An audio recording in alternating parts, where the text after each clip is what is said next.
Hello and welcome back to Let's Play Warhammer 40k Inquisitor Martyr in the next round with our little sniper here. And as you can see, our challenge rating, or power rating, sorry, I'm always confusing that a little bit, is at 195, so it's going up. We had a small upgrade with the new purity seal here in the last episode with that. Let us actually go into the next episode. Sorry, I'm still sick, so there may be weird noises. I'm really sorry for that.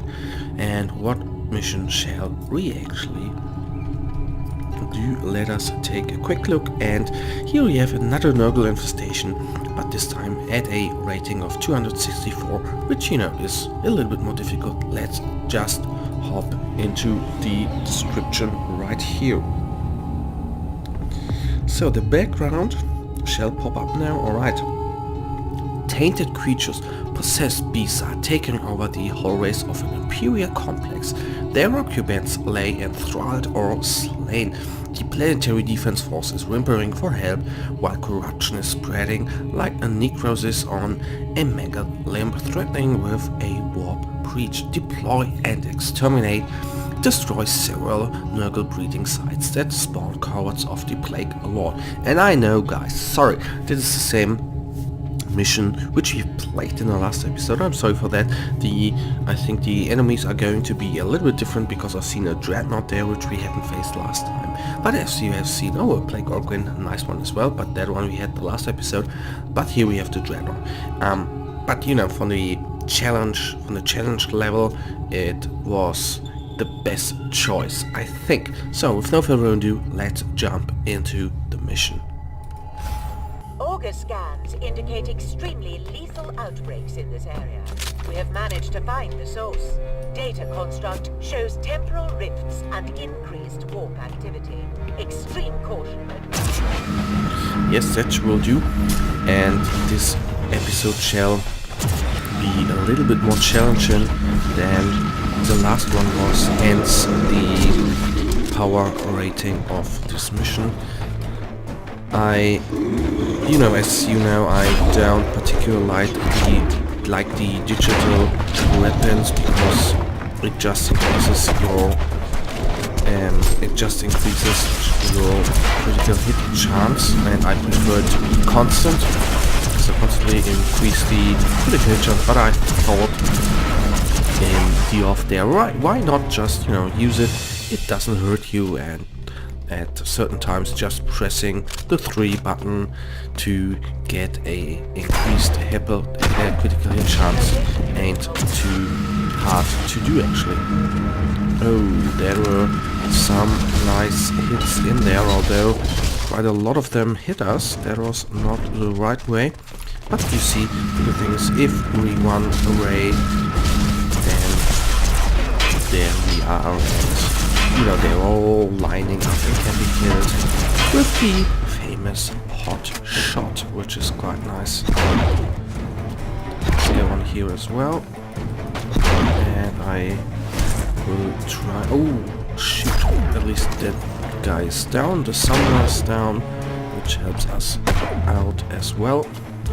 I know we are overheated, but we've killed some guys there anyhow, so I think it was worth it. Switching back now, we can do again our shot to the head, like so. That of course is quite nice. Alright, that one is down. We have regenerated. If we just face one of these guys, as you can see, it is that's not the hard part. They are killed off quite quickly, but if they come in packs like of 2 or something like that, then it's, I need to retreat. Then of course it's going to be a little bit more difficult, which makes it fun. That is what makes games fun, not being easy as other stuff.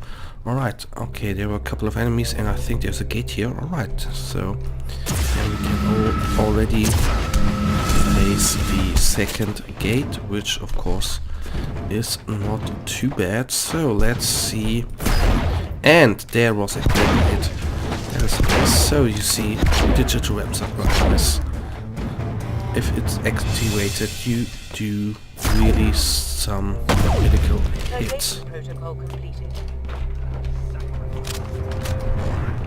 I'm taking that one as well now, because we are finding those supply packs on the right side, so I could just use it. So that was actually quite quick. I didn't expect it to be as quick as it was right now. That is a cool coincidence, which I of course like. What I like about the sniper class right now is actually that I am switching more around with the guns I'm using. Oh, where was this coming from? Which makes it a little bit cooler to play with this background, to be honest.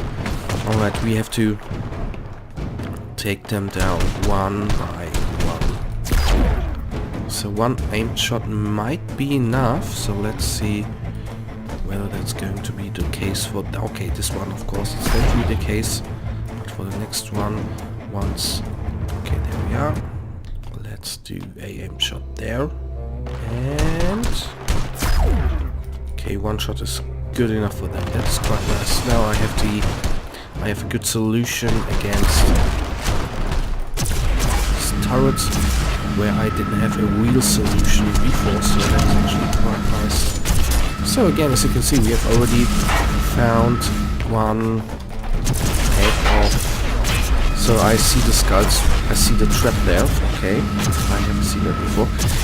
What I want to say actually is that we now have a solution against those trap bolters, trap turrets and everything like that, which I haven't had before, which is quite nice.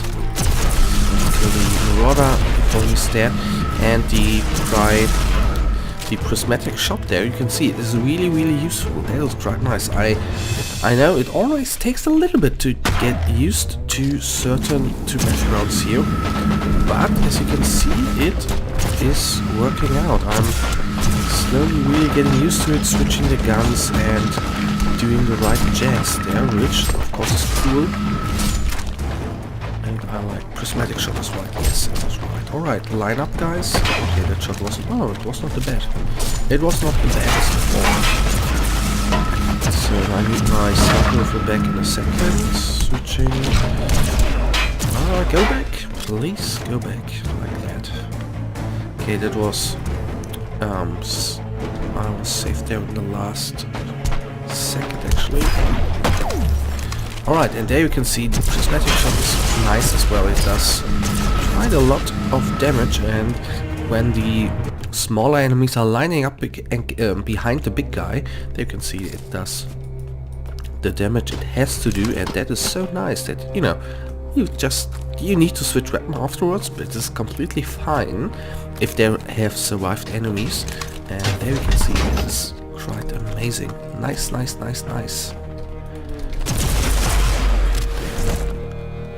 Let's do a shot to the head. A nice one. And oh, okay, it didn't work out quite well, but that is fine. Taking it down. Switch the weapon and fine. And now we are entering actually, no, not yet. Let's class the security door and then we shall enter the last room. Alright, we regenerate quickly now. That is something we have to do. I don't see, if we don't do that, we wouldn't be able to just go through all these guys here.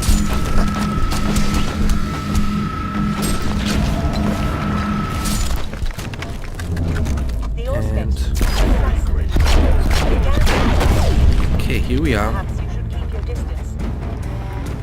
Alright, accepting, and we have done it. Nice, this mission again is over. That was quicker than I thought.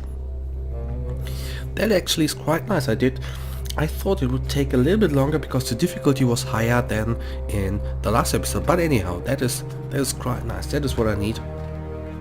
Smaller victories like that, smaller, faster victories, which, you know, is fun.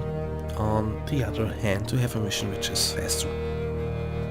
Anyhow, then let's go into the debriefing right here. Let's see what kind of rewards we've got. And maybe a small upgrade, which, you know, small steps until we can go to the next system. So we have quite plenty. So let's take, oh, a directive. Uproot the Vile, exterminate 50 champions, and another 100 fate. And again, we are over 1000 fate, which is quite nice. Okay, the autogun here, 49 and 70 damage. But I'm not gonna switch the last gun. But that one is an upgrade.